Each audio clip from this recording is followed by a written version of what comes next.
So hello and welcome to this NPTEL course titled The Novel Unchanged. We're looking at Akin Narayan's novel, The Guide. And we'll have the final session on that novel.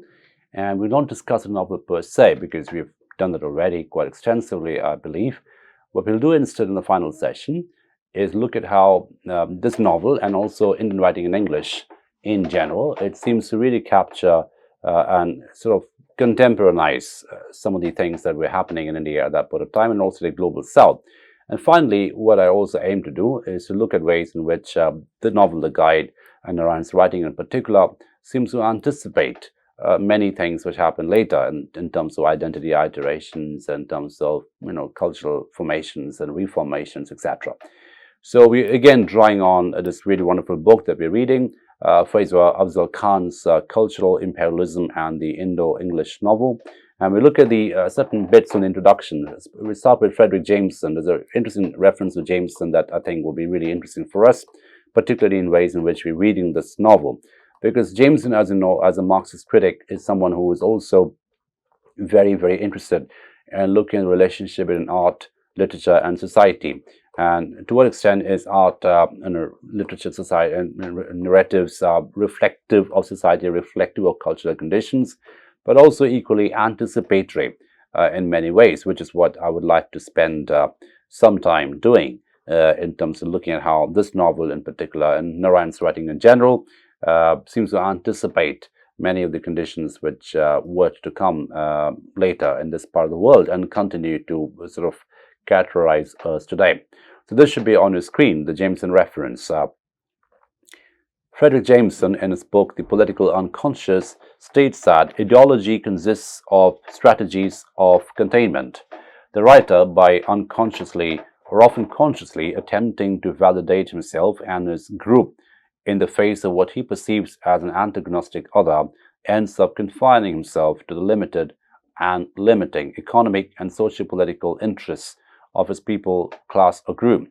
In a similar fashion, he confines the other to an antagonistic value system. Now, this is interesting because what it means is you're talking about what is known as writerly bias, where the writer's location, their own location, culturally, socially, ethnically, linguistically, that could sometimes inform and shape the production of the protagonist and the antagonist, right? So what kind of features go into the character of the protagonist, the hero, as it were, and similarly, what kind of features inform the character of the antagonist? So that would also be plugged into the value system the writer is inhabiting, right? So that psyche will get sort of externalized, as it were.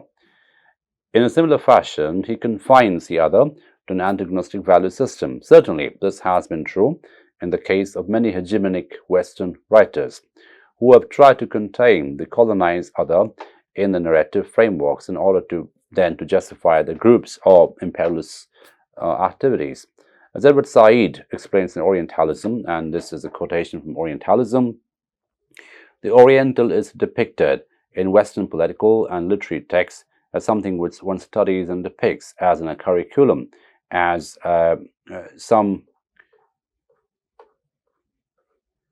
something one judges as in a court of law, something one disciplines as in a school or prison, something one illustrates as in a zoological manual. The point is that in each of these cases, the Oriental is contained and represented by dominating frameworks, right? So the frameworks is important over here, the word frameworks, because what frameworks obviously mean is what is a prism through which the representation is operationalized or operative, right? So those prisms contain, those frameworks contain biases, locations, preferences, orientations, and so on and so forth. Now that would determine in a very profuse and profound way the creation of characters, the creation of orders, the creation of narrative proclivities, as it were.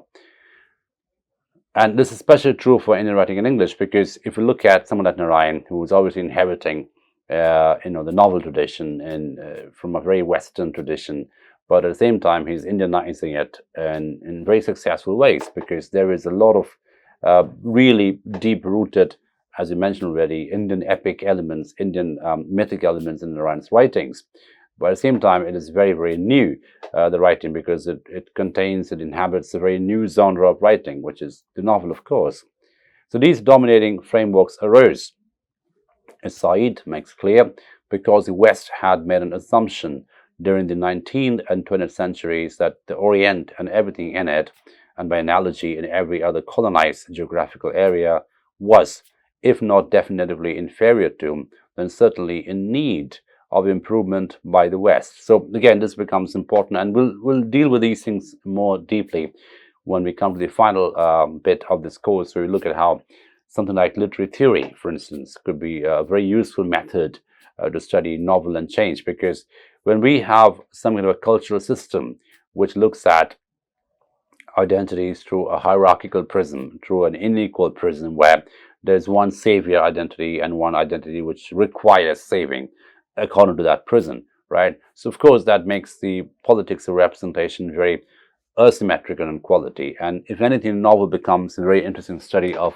asymmetrical identities, right? So identities which are not symmetrical, but are not equal in quality, right? So the West was seen in this Orientalist prism, Orientalist method of writing, as something which is capable of saving, capable of intervention, positive intervention, of course, and the non-West is someone who, with what requires such intervention.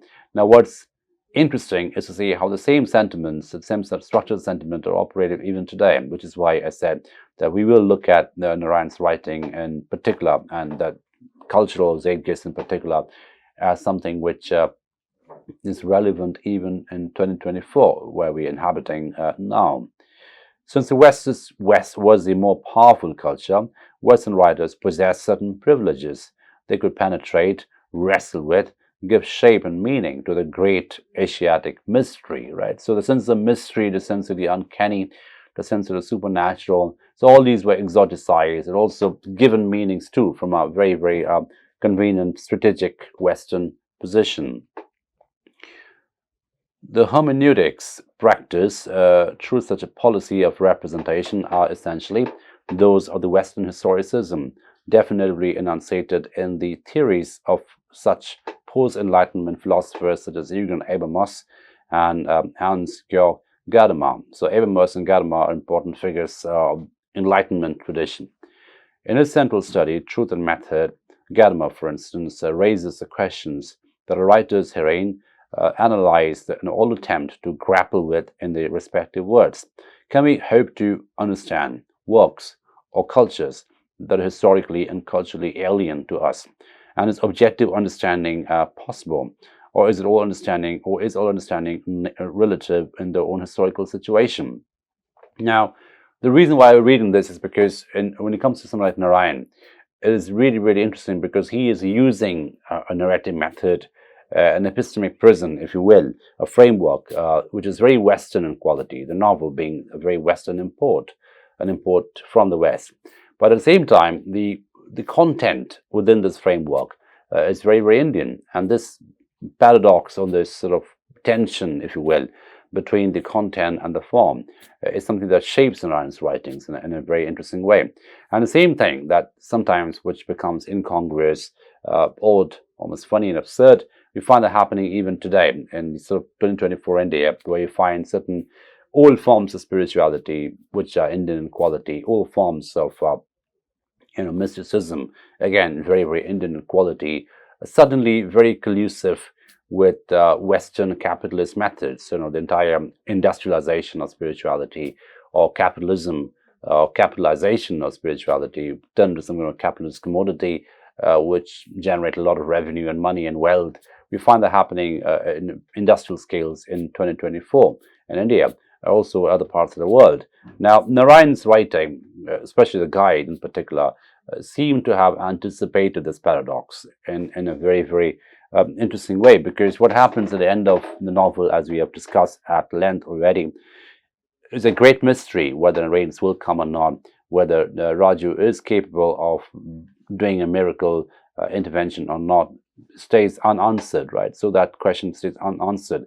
But what it does do, and the way it positions itself as a prophetic novel, is how it looks at certain forms of mimetic spirituality, certain forms of performative spirituality, gaining more and more currency, because the last bit of the novel is where entire villages come to watch the performance. There's an American reporter who was making a documentary film on this miracle worker called Raju.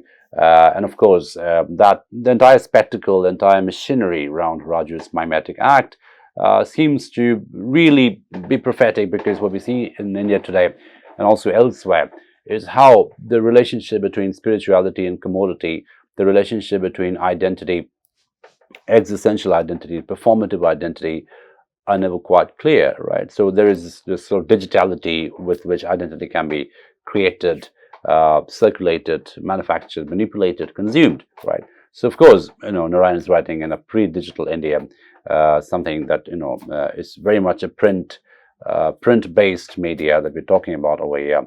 But there's a lot of audio-visual quality in Narayan's writing too, and obviously the novel The Guide was made into a really successful film in Indian film, the Hindi film industry, starring Dev Anand, one of the biggest superstars in Hindi film industry at that time, which also shows how amenable this kind of vocabulary was, how amenable this kind of writing was to the cinematic medium, the film form, as it were, right? So all these things really make the novel very complex. The ambivalence, the moral complexity, the moral ambiguity, but also the anticipatory quality in Narayan's writing. Despite being pre-digital, it is so cinematic in quality, and how much of what goes on in the guide, much of what happens in the guide as a novel is so relevant to the cultural conditions we live in today.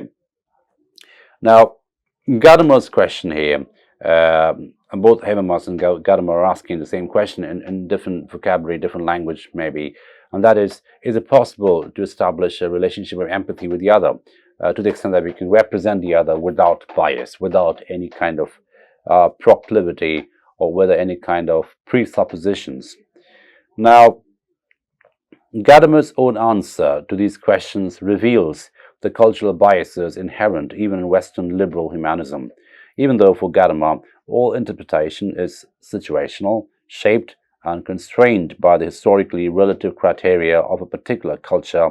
Interpretation of an alien work from within one's own or from an alien culture is possible, either through dialogue between the past and the present, which is why we're reading this in context with a guide, dialogue between past and present, if the work happens to be from the same culture, which in Narayan's case is, or between self and other, if the work is from an alien culture. Now, with the guide, it's an intersectional novel, really, and which is why we picked this passage, because it really fits in the reading of the guide, because it is both a dialogue between past and present. There is a past India, there is a spiritual India, there is a sort of pure idea of India, and that is getting more and more sort of closer, as it were, to the idea of the current India, the present India, the newly oriented India of technology, media, communication, market, etc.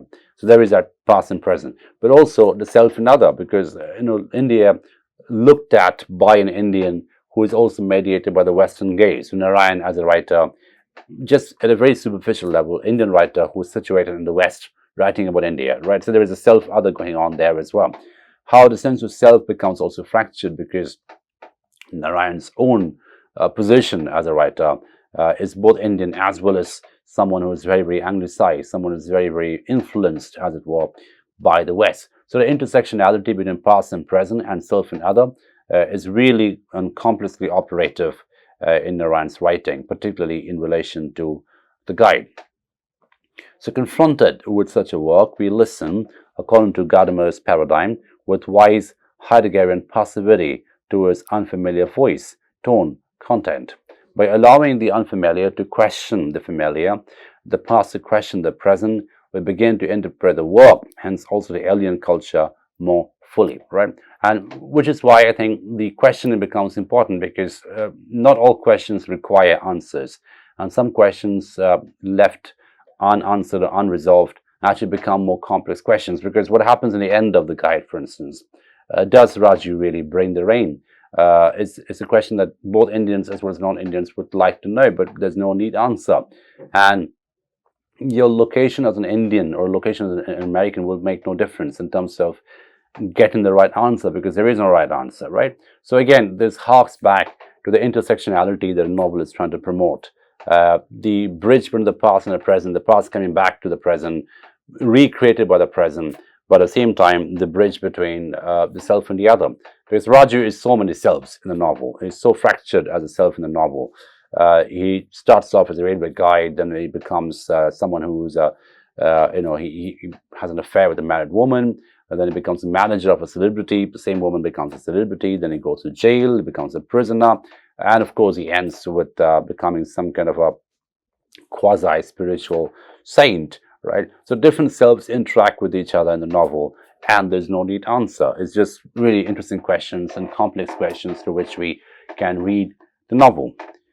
So, and what this means is what Gadamer calls the event of understanding. And again, the event of understanding gets more and more complex when it comes to the India that Narayan is representing, which is both ancient and modern, which is both backward-looking as well as forward-looking, which is both nostalgic and conservative, as well as futuristic and innovative, right? And we see that same tension and collaboration happening even today in the India we live in today, because there are these ancient bits that are brought back, and some of those ancient bits get really interestingly collaborative with modern technology, modern orientations, contemporary futuristic orientations. So in that sense, Guide is a very, very prophetic novel. It really speaks to us as we stand in 2024 in this really interesting time in India.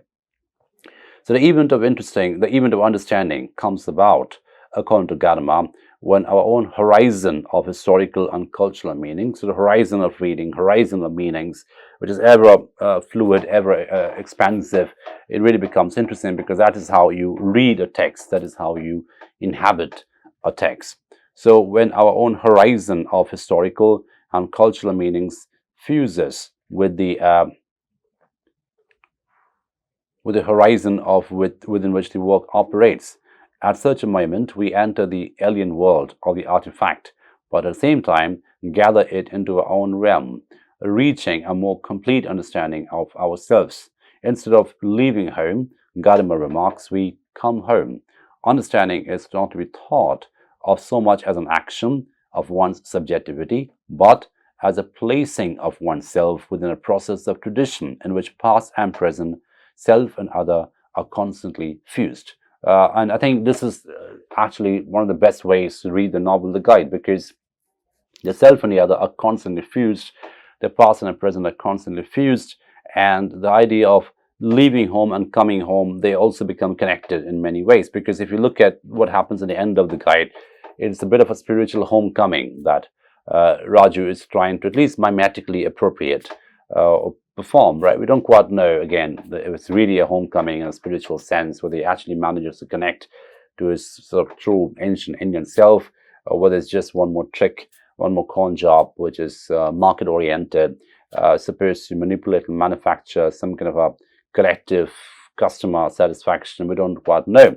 But the possibilities are present, and the paradoxical possibilities of contradictory readings are articulated over here.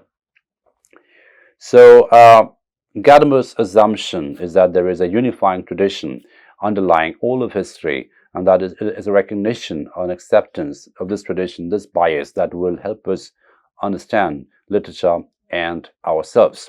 The question that asks Gadamer contends Terry Eagleton in his book Literary Theory. The question implicitly asked by post-colonial writers of the colonizing countries or counterparts is, whose tradition is such a hermeneutics based on? For Gadamer's theory is based on the enormous assumption that there is indeed a single mainstream tradition that all valid works participate in, that history forms an unbroken continuum, free of rupture, conflict, contradiction, and that the prejudices we who have inherited from our tradition are to be cherished. Such a hermeneutics assumes, in other words, that history defines a landscape where one can always and in all places be at home. That works about the past or about a different culture or history about the other will not confuse us, but will rather increase our self-understanding. In other words, that the alien is always secretly familiar, that the other is both inscrutable and always already known, right? So what we see now is how someone like Terry Eagleton is questioning some of the universal assumptions of someone like Gadamer. So the Enlightenment logic of universality, the Enlightenment logic of identity and kinship and intimacy can be questioned, should be questioned, must be morally questioned by the post-colonial rewriting of that kind of history, or rewriting of that kind of a narrative structure. And in that sense, this is what I wanted to sort of come to really arrive at, is looking at Guide by Narayan as a post-colonial novel, or the cultural condition that Narayan is representing as a classic post-colonial moment. And this is what we will wind up with, and I'll leave you with this thought, that in a sense that there is, of course, a post-colonial temporal sense, post-colonial is written after colonization, after India has become a new nation, but also the kind of rewriting that is happening in the Guide, where there is this colonial Enlightenment logic oriented novel writing that Narayan is inheriting, the structure, the form, but at the same time the way that Narayan deconstructs novel writing, the way it makes it open-ended, the way it brings in Indian tradition, non-novelistic tradition, at the same time post-novelistic tradition. Like, for instance, we talked about cinema, how this novel became a film so easily and so complexly and so successfully, really. So it is both novelistic as well as post-novelistic. In that sense, it's very, very post-colonial at a very stylistic sense, because if you look at the character Raju, picaresque character, becoming a pseudo-saint, as it were, it inhabits the sort of the blurry borderlines that novels love to manipulate and promote and produce and foreground. But at the same time, there is also an allusion to epics, an allusion to spiritual structures, an allusion to spiritual templates, messianic templates, really, which are non-novelistic in quality, right? So in that sense, it's also deconstructing the European novel by making it so profoundly Indianized, right? So the Indianization of the cultural ecology, the Indianization of the matrix in the Guide is very, very important for us to understand, because that is what makes it post-colonial, and also very topical, also very contemporary in 2024. As I mentioned, the type of identity iterations that a Guide offers us is quite relevant even today, where the lines between the genuine, the authentic, and the shallow, superficial, performative is not quite clear all the time, and how the collision between capitalism, industry, and spirituality, the triangulation, as it were, is still very much part of contemporary vocabulary. Right, so the idea of contemporaneity in the Guide must also be studied in terms of looking at the novel as a post-colonial novel, right? Suppose both in terms of temporality and post also in terms of style, in terms of narrativity, right? The condition of narrative that it is espousing and articulating. Now, the concluding thoughts about Guide is, of course, the complexity of characters, the moral grayness around characters. We have dealt with that at some length. But my leaving message about this novel is how this particular novel, by being so amenable to so many different cultural conditions of India, is so profoundly Indian, right? It's so profoundly and typically Indian in so many different ways. And the paradox is, it is sort of giving us a landscape, giving us a space-time, which is purely fictional, because quite literally it is fictional, literally fictional being the paradox over here. Because Malgudi is a fictional space, it's not really a place in India. So despite being so Indian, and despite being so post-colonial Indian, it is describing a space which doesn't exist, Malgudi, right? So this play between fictionality and reality, this play between an imagined territory, an imagined space-time, and an historical space-time, is what makes the Guide so post-colonial as a novel, and so prophetic as a novel. So what I contend is that this is one of the finest novels, really, in terms of looking at the slow changes as well as the sudden changes that shape societal formations, that shape societal identity iterations. Because there's a lot of suddenness in Guide, a lot of really filmic moments, filmy moments, larger-than-life moments. But at the same time, there are also moments of slow change, both overt and covert changes, both visible and invisible changes. And it is this control and manipulation of visibility and invisibility, of covert and overt changes, which makes this novel such a great work of art, really, and how it seems to anticipate much of what India became and continues to be today. There's really complex ecology of authentic, inauthentic, market-oriented, spiritual-oriented identities that we constantly find ourselves engaging with. And Narayan does all that by taking a fictional landscape, Malgudi, a place which is also a no place. So that sense is a very utopian novel because it takes place at a site which doesn't exist. It's a no place. So I use the word utopia not as a perfect place, but as a no place, right?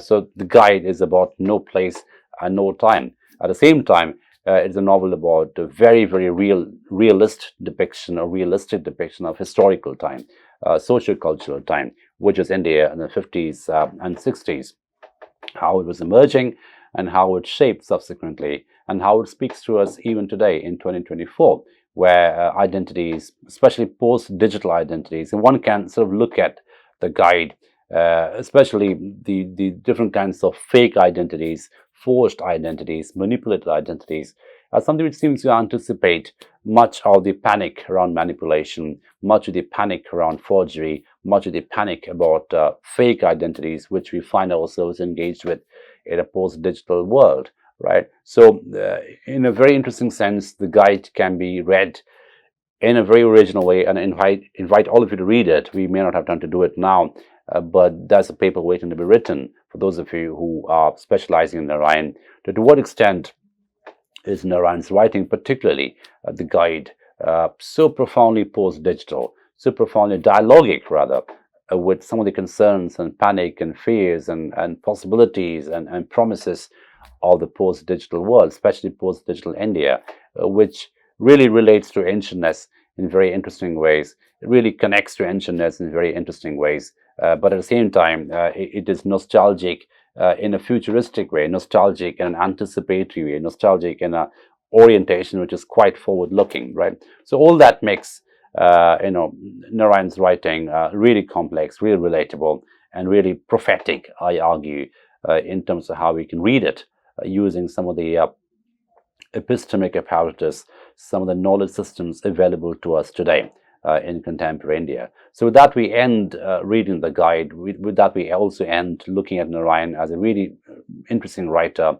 who is reflecting, whose writing is reflective of some of the concerns and panics and fears and promises and aspirations and anxieties of early 20th century India as a post-colonial new nation state, but also the India we live in today, the India we inhabit today, the India we internalize today. Again, very complex, very, very technologically, interesting. At the same time, a country which constantly engages with this collaboration and sometimes tension between the past and the present, the past and the future, right? In all kinds of ways, technological ways, historical ways, cultural ways, sentimental ways, and so on and so forth. So Narayan seems to offer us a novel which really gives us this sentimental ecology with which we can not just read India as a post-colonial nation state, which is what the novel is depicting at a real literal level, but also India as we stand in today, as one of the biggest